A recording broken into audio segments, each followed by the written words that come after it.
Bonjour à tous. Aujourd'hui, nouvelle vidéo où nous allons voir ensemble comment déterminer un encadrement. Donc nous avons un calcul qui est 3 moins x le tout divisé par 2 et on sait que ce résultat sera compris entre 0 et 5. Eh bien, le but de cette vidéo va être de connaître les valeurs de départ de ce calcul pour que nos résultats soient compris entre 0 et 5. Donc si ce calcul, le résultat, est compris entre 0 et 5, je vais tout simplement déjà l'écrire sous la forme d'inégalité. Donc je vais dire que si c'est compris entre 0 et 5, 0 c'est le minimum et 5 c'est le maximum.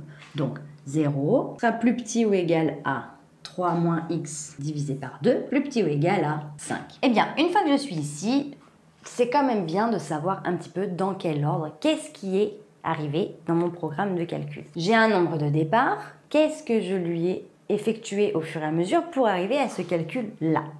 Donc j'ai 3 moins x divisé par 2, 3 moins x, c'est un peu comme si j'avais moins x plus 3. Donc quand je regarde sur l'ordre de mes calculs, x, la première chose que je lui ai appliqué son opposé ou je l'ai multiplié par moins 1. Donc comme ça, au moins, à passer de x à moins x. Ensuite, je lui ai ajouté 3, puisque du coup, moins x plus 3, donc j'ai fait moins x plus 3. Donc j'ai multiplié par moins 1 et ajouté 3. Et en dernier recours, j'ai divisé le résultat par 2. Donc si je dois rembobiner pour trouver la valeur de départ, je vais effectuer mes calculs à l'envers. Donc là, tout simplement, le dernier calcul effectué, ça a été divisé par 2. Donc la première chose que je vais effectuer va être de multiplier par 2. Donc ici, je vais effectuer le calcul fois 2 à l'intégralité de ma ligne. Donc 0 fois 2, ça reste 0. 3 moins x divisé par 2 multiplié par 2, bien, divisé par 2 pour remultiplier par 2, ça nous a permis de dégager la division.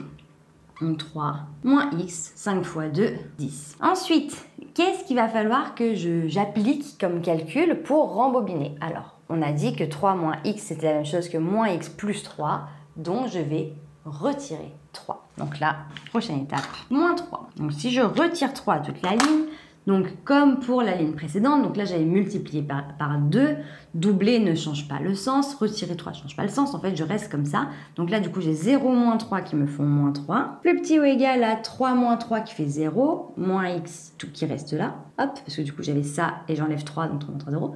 Et ici, hop, j'avais 10 moins 3 qui me font 7. Et maintenant, il se trouve que j'ai moins 3, plus petit ou égal à moins x, plus petit ou égal à 7. Ne vous faites pas avoir, en général, vous avez tendance à partir du principe qu'à la fin, il n'y a plus que x, donc j'ai fini. Sauf que concrètement, écrit comme ça, il n'y a pas plus que x. Il y a moins x. Et moins x et x, c'est pas du tout la même chose que moins x, c'est l'opposé. Donc, c'est comme si je vous disais pour quelle valeur de x ça fonctionne et tu dis pour toutes les valeurs opposées, non, on demande pour x. Donc, pour x, qu'est-ce qu'il faut que je fournisse comme calcul pour avoir juste x? Eh bien, sachant que x et moins x sont opposés, ça veut dire que ça a été multiplié par moins 1. Donc, multiplié ou divisé par moins 1, c'est la même chose. Donc là, au final, je vais multiplier par moins 1 toute la ligne. Et il se trouve que par contre, quand je multiplie ou divise par un nombre négatif, le sens de mon inégalité change. Pourquoi? Parce que si j'ai 1 qui est plus petit que 2, eh bien dans les négatifs, moins 1 est plus grand que moins 2. Donc ça a inversé l'ordre. Donc je change le sens de mes inégalités. Donc moins 3 fois moins 1, moins par moins, ça fait plus. Donc là du coup, j'ai 3 plus grand ou égal à moins 1 fois moins x fois moins 1, ça fait x, plus grand ou égal à moins 7. Et si j'avais gardé le sens de cette inégalité comme ça, en étant plus petit, 3 n'est pas plus petit que moins 7. Moins 7 est plus petit que 3, d'où l'intérêt de changer le sens. Donc ici, sachant que 3 moins x, le tout divisé par 2, appartient à l'intervalle 0,5, alors ça veut dire que x était compris initialement entre moins 7 et 3. Donc soit je l'écris comme ça, soit vous pouvez rajouter une nouvelle ligne, donc c'est la même mais écrit de manière un peu inversée. En fait, en gros, en effet miroir, si 3 est plus grand que x, plus grand que moins 7, alors moins 7 est plus petit que x, qui est plus petit que 3. Bon, c'est la même chose. Et cette inégalité, je peux dire, sous la forme d'intervalle, que x est compris entre moins 7 et 3. Donc voilà, j'espère que cette vidéo t'a plu et t'a permis de mieux comprendre comment déterminer un encadrement de x. Si tu as la moindre question, n'hésite pas à me la noter en commentaire, je me ferai un plaisir de t'y répondre.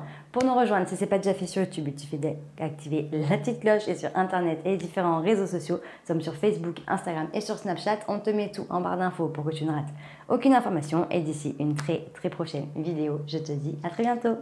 Salut!